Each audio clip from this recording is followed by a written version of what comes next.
एक रात, एक जेल, एक कैदी और उसकी पत्नी और एक प्रोफेसी जिसने पूरे राज को हिला दिया था। कंस, मथुरा के राजा, ने अपनी बहन देवकी को जेल में डाल दिया था क्योंकि एक आकाशवाणी हुई थी कि देवकी का 8वां पुत्र तुझे मार डालेगा। कंस ने सोचा अगर देवकी कभी माता ही नहीं बनेगी तो प्रोफेसी पूरी ही नहीं होगी। लेकिन भगवान के लिए कोई जेल नहीं होती। मैं हूं निकुंज गुप्ता और ये है जन्माष्टमी की असली कहानी। कंस एक पावरफुल राजा था, लेकिन एक ही चीज से डरता था, अपनी मौत से। जब देवकी की शादी वासुदेव से हुई और कंस खुद उन्हें विदा करने जा रहे थे, एक आकाशवाणी हुई, कंस, इस औरत का 8वां पुत्र तुझसे ये सब ले लेगा। कंस वहीं ठहर गया। अपनी बहन को जो अभी अभी विवाहित हुई थी, उसने उसे जेल में डाल दिया। 7 पुत्र हुए देवकी के, कंस ने 7 को मार दिया। पूरा मथुरा डर में था और फिर आया 8वां महीना। देवकी फिर से माता बनने वाली थी और तब वो हुआ जो कंस ने कभी एक्सपेक्ट ही नहीं किया था। वो रात और वो चीज जो उस रात मथुरा में पड़ी, अभी बताता हूँ। भद्रपदा कृष्ण पक्ष अष्टमी, रात के 12वें घंटे पूरी सृष्टि रुकी हुई थी। जेल के पहरेदार सो गए। अजीब सी नींद, तालों की जंजीरें अपने आप खुल गई, जेल के दरवाजे खुल गए और एक बच्चा पैदा हुआ।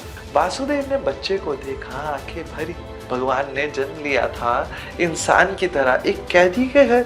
वासुदेव ने सुना एक आवाज, वासुदेव, इस बच्चे को गोकुल ले जाओ, नंद के घर अभी। रात के अंधेरों में बारिश हो रही थी।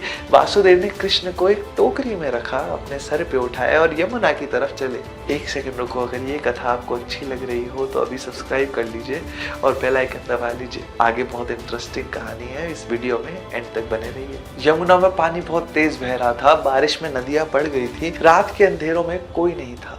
वासुदेव पानी में घुसे, कमर तक पानी, फिर सीने तक। टोकरी में बच्चा था। वासुदेव ने सर से ऊपर उठाया ताकि पानी ना छुए। यमुना और ज्यादा बढ़ रही थी, पानी कंधे तक पहुंचा और तब कृष्ण ने अपना एक पांव टोकरी से बाहर निकाला और यमुना को छू लिया। पानी वहीं रुक गया।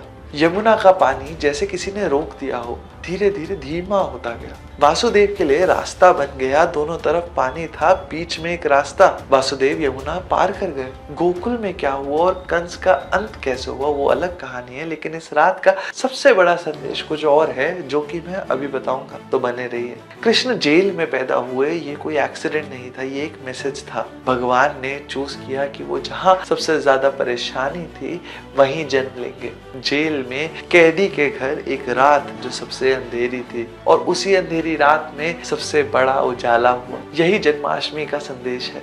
जिंदगी में जब जेल आए, जब सब कुछ बंद सा लगने लगे, तब कंस जैसी मुश्किलें गहरी होने लगे, कृष्ण तब भी आते हैं। चाहे रात हो, अंधेरा हो, वहां जाते हैं जहां सबसे ज्यादा जरूरत होती है और यमुना रोक देते हैं, रास्ता भी बना देते हैं, लेकिन सब तब जब कोई वासुदेव की तरह पानी में घुसने की हिम्मत रखता हो। जन्माष्टमी की रात मिडनाइट के समय कृष्ण फिर से आएंगे, जैसे हर साल आते हैं। आप तैयार रहें, झांकी सजाए, पूजा करें और सिर्फ 1 मिनट अंदर से उन्हें याद करें, कृष्ण आप जल्दी से हमारे पास आओ, वो जरूर सुनेंगे।